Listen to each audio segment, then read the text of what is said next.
নমস্কার। আজকের আমার গল্পের নাম বৃন্দাবনের বাঁদর। মানুষের জীবনে অনেক সময় অসততার আশ্রয় নেয় আর মনে মনে নিজেকে সান্ত্বনা দেয়। সে মানুষের মতো আজকাল পশু প্রাণীও কেমন করে নিজের জীবনে বাঁচার তাগিদে অপরকে ঠকায়, তার উপরেই লেখা আমার এই গল্প বৃন্দাবনের বাঁদর। ভাবিনি কখনো বৃন্দাবনের বাঁদর সত্যিকারে এরকম মানুষ ঠকানোর কায়দা আয়ত্ত করেছে নিপুণভাবে।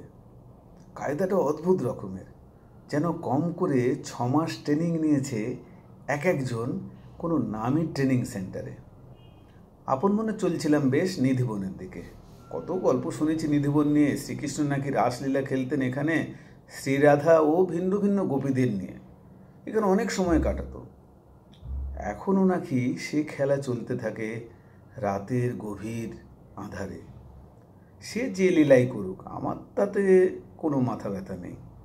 মাথা ব্যথা এটাই যে এখানে কেউ যদি সে লীলা দেখার চেষ্টা করে, দেওয়ালের ফাঁক দিয়ে হোক আর গাছের আড়াল থেকে, সে নাকি জ্ঞান হারায় মুহূর্তে, নইলে পাগল হয়ে যায় সারা জীবনের জন্যে। হঠাৎ সিকিনের প্রতি আমার রাগ হয় ভিতরে ভিতরে। মনে মনে বলি, আমরা প্রেম করলে লোকে কাটে গলা, তোমার বেলায় সেটাই লীলা খেলা। নিয়মের খেলাটাও অদ্ভুত রকম ফের। তা সে যে খেলাই হোক, উৎসুক লোককে পাগল বানানো তোমার কি স্বভাব পায় প্রভুজি? এসব কথা তো আর কাউকে বলতে পারি না, কারণ সমাজের চোখে আমি ছাপোষা এক অতি সাধারণ প্রাণী মাত্র। ইএসআই হসপিটালের ফার্মাসির এক সাধারণ কর্মচারী। বাবা মাকে জীবনের এই প্রথম ঘুরতে নিয়ে এসেছি বাইরে। এতে ঘোরাও হবে, পুণ্যের পুণ্য, কারণ ভেতর ভেতরে অনেক পাপ করে ফেলেছি মনে হয়। যেমন এবার ছেলে বউকে নিয়ে আসিনি মিথ্যা অজুহাত দিয়ে। এদিকে পথ চলতে চলতে পিছন থেকে লোকটা বলছিল, বেশ, এ ভাই, চশমাটা খুলে পকেটে রাখো, এসব বৃন্দাবনের বাঁদর সহজ নয়, মোবাইল নিয়েও খেলে মানুষের মতো। মানুষের সাথে সাথে আজকাল পশু প্রাণীও অ্যাডভান্সড হয়েছে। বাবাও বলল, সুবল চশমাটা খুলে রাখ। সকলে যখন বলছে, তোর মাও খুলে রেখেছে, মোবাইলটা পকেটে ঢোকা। আমি বলি, বাবা, বাঁদর আমার ধারে কাছে ঘেঁষবে না, ওরা বোঝে আমি বৃন্দাবনের বাঁদরের চেয়ে কোনো অংশে কম নয়। মনে মনে বলি, যত 2 নম্বরই সবই ধর্মস্থানে, আর জায়গা পায় না কোথাও। মা দেখি মুখ ঘুরিয়ে বলে, বাবা, এত লোকে যখন বলছে তখন খুলে রাখ না, সাবধানের মান নেই। তবুও খুলিনি আমি। গুটি গুটি পায়ে মেন রাস্তা ধরে আগাচ্ছিলাম নিধিবনের দিকে। হঠাৎ দেখি পাশের লোকগুলো বলতে শুরু করলো, যা, আবার চশমাটা তুলেছে আর একটা বাঁদর। আমি কিছুই বুঝতে না বুঝতে দেখি, ও মা, আমার চশমাটা! কি কায়দা রে বাবা, এইটুকু বুঝতে পারলাম না, এমনভাবে খুলে নিল। তখন কবিতায় পড়েছি মহাভারতের যুধিষ্ঠির ধর্মরাজের কাহিনী, ওটাই মনে পড়ছিল বারবার। প্রতিদিন জীবজন্তু যায় জম ঘরে, যারা থাকে তারা ইহা মনে করে, আপনারা চিরজীবী না হইব ক্ষয়, অতপর কি আশ্চর্য আছে মহাশয়। আর সত্যি সত্যি আমার ক্ষেত্রেও তাই হাল হলো। আমি ভাবিনি কোনো দিন যার হয় হোক, এটা আমার কখনো হবে। তারপর মা বলল, গুরুজনদের কথা শুনতে হয় বাবা, দেখলি না, না শোনার ফল। বাবাও বলল, কথায় বলে না, গরিবের কথা বাসি হলেও মিষ্টি হয়। কেন যে মানিস না এসব? আজকালকার ছেলেরা দুনিয়াটাকে নিজের হাতে ঘোরানোর চেষ্টা করে, কিন্তু দুনিয়াটাকে নাচানো কি যায়? দুনিয়া বরং নাচায় জীবনটাকে। সবচেয়ে ভালো দুনিয়ার সাথে নিজেকে অ্যাডজাস্ট করে নিয়ে চলা।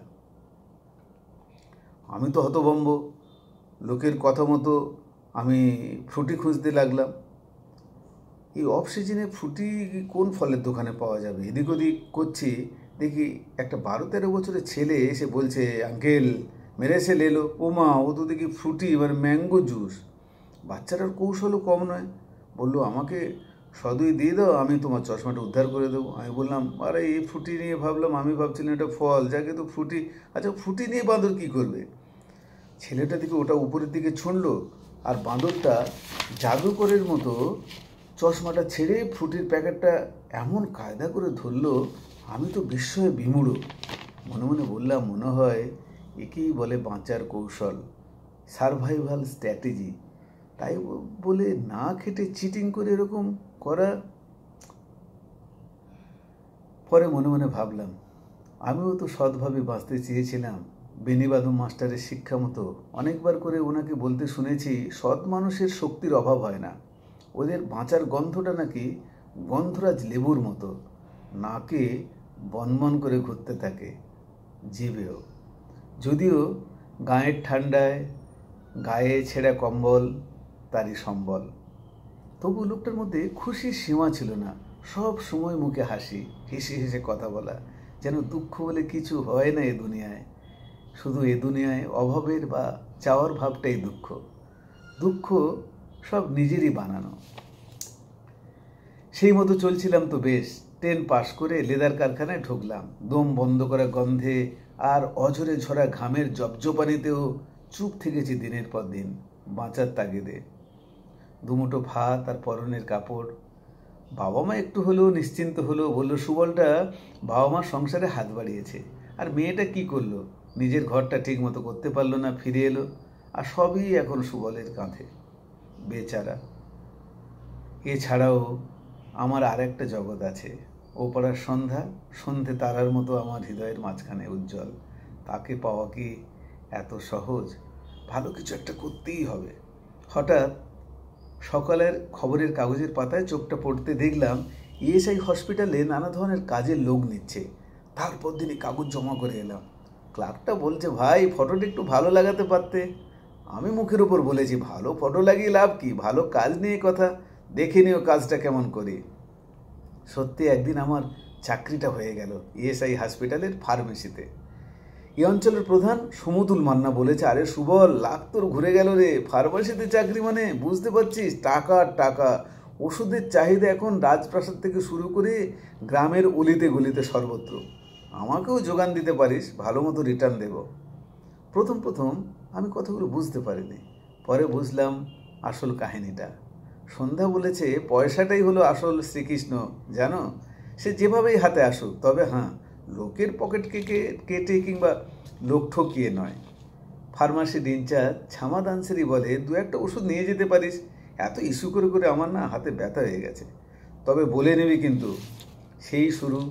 প্রথম প্রথম গাঁয়ের লোকজনদেরকে বিলি করতাম, খুব খুশি হতো মনটা। লোকে আশীর্বাদ করতো আমাকে প্রাণ ভরে, বলতো, ও রিসিভারের ছেলেটা সত্যি মানুষের মতো মানুষ হয়েছে, ওর মা উর্মিও ধন্য বটে। তবে অনেক দিন করে গেছি সব কাজ। এত করেও কেউ কিন্তু ঘুরিয়ে আমাকে বলে না, সুবল তুই কেমন আছিস বাবা, অথবা তোর ফ্যামিলিটাকে দেখিস আগে, পরের লোকেরটা ভাবিস। সন্ধ্যার প্রথম একটোপিক প্রেগনেন্সিতে সেই ইমার্জেন্সির দিনটা এখনও মনে পড়ে। শুধু বাবা মার পয়সাটাই সাথে ছিল, বাকি সব দুনিয়াদারি, উড়ো উড়ো। স্পষ্ট কথাটা শক্ত করে বোঝা সেদিন। ইএসআই ফার্মাসির ছামাদ্দাকে না বলে এবার ওষুধ নিতে থাকলাম ব্যাগ ভরে। প্রথম প্রথম 2-1টা পরে পরে ব্যাগ ভরে ভরে। একদিন ধরাও পড়লাম নিয়ম মতো। চুরি বিদ্যা নাকি বড় বিদ্যা, যদি না পড়ে ধরা। কিন্তু ধরা তো পড়তেই হয়, আমিও পড়লাম। আর সেবার ও ছামাদ্দাকে 50,000 টাকা নগদ দিতে হলো নিজের চাকরিটা বাঁচাতে, সন্ধ্যার দুলটা বিক্রি করে। সে আর এক কাহিনী, বলার মতো নয়। পরে ভাবলাম, অনেক হয়েছে, অনেক সেবা করেছি, এবার আত্মসেবা, নিজের পরিবারটাকে ভালো করে দেখা। মাও বলেছে, সাধে আমি ছেলে ছেলে করে ঠাকুরের কাছে এত মাথা ঠুকতাম। মান নাকি সে স্বপ্ন সার্থক হয়েছে। আমার কিংবা সন্ধ্যার কিছু হলে আমি দামি কোম্পানির ওষুধ কিনে আনতাম। বাবা একদিন বলল, নিজে এত ওষুধ পাস, তাহলে বাইরে থেকে এত কেনার কি দরকার। আমি মনে মনে হাসি আর বলি, বাবা, মানুষের মানবতা এখন কোথায় গিয়ে ঠেকেছে জানো। ওষুধের আসল মলিকুলের জায়গায় আটা ময়দা দিয়ে ওষুধ তৈরি হচ্ছে, বেশি উপার্জনের নেশায়। ছামাদ্দা তো বলে, নামে এসব ওষুধ, আসলে জীবনটা কেবল আল্লাহর কেরামতিতে চলে। কি বলিস রে, সরকারি হাসপাতালের এই হাল, বাবা বলল। হঠাৎ নিধিবনের পথে যেতে যেতে বৃন্দাবনের বাঁদরের এক কাণ্ডকীর্তিতে নিজের জীবনের ছবিটা এক এক করে ভেসে উঠছে আমার সামনে। আর একবার, আজ শুধু মনে হচ্ছে আমার মতো মানুষগুলো মনে হয় এক একটা বৃন্দাবনের বাঁদরই বটে। মানুষ ঠকানোর কৌশলটা বড় যত্ন করে রপ্ত করেছে আমরা। কিন্তু প্রশ্ন নিজের কাছে এটাই, বৃন্দাবনের বাঁদর না হয় নিজের বাঁচার তাগিদে কৌশল শিখেছে, কিন্তু আমি, সমুদুল মান্না, ছামাদ্দা এসব কৌশল কিসের জন্য শিখেছে? বেনিবাদম মাস্টারের সে ছেঁড়া কম্বল ছেড়ে খদ্দরের মোটা জামা দেখার মতো। কিন্তু সে হাসিটা কোথায় পাবো? হঠাৎ পিছন থেকে মা ডেকে বলল, জানিস সুবল, তোদের ওই পাঠশালের বেনিবাদম মাস্টারটা নাকি সত্যি মরে গেছে রে কদিন আগে। আজই জানতে পারলাম। যা, সে অনাবিল হাসিটাও হারিয়ে গেল দুনিয়া থেকে। এই কৃষ্ণলীলা ছাড়তেও অনেক হয়েছে, চল এবার বাড়ি ফিরি। আর ভালো লাগছে না জানিস, চল চল বাড়ি চলি। নমস্কার।